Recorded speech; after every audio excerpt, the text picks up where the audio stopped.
today's class we are going to see about source transformation. Okay, what is source? Okay, so here we are there are two types of source: voltage source and current source. So voltage source is represented by this symbol, okay, and current source is represented by this symbol. In current source we have to represent by showing the arrow mark. Okay, now in voltage source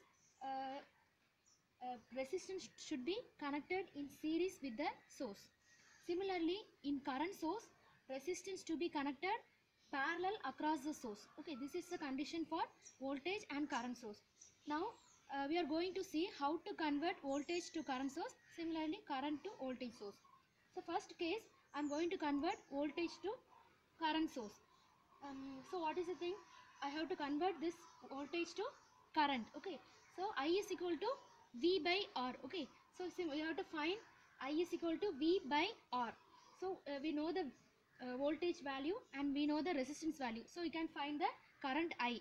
Then you have to replace this source by current source. Okay, then how will you replace?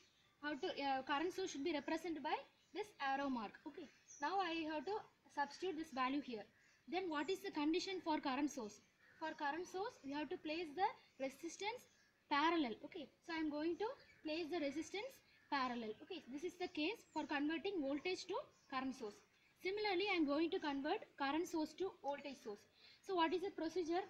In current source, resistance will be connected parallel across the source. Okay, this one I am going to convert to voltage source. Okay, then what is the formula for V? V is equal to IR, I into R.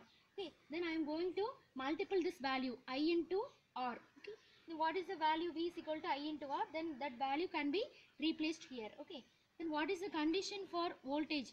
In voltage source I have to connect this resistance in series. Okay, so I will connect this resistance in series. This is the condition for converting current source to voltage source. Okay, so similarly we can see some examples related to these conversions. Okay.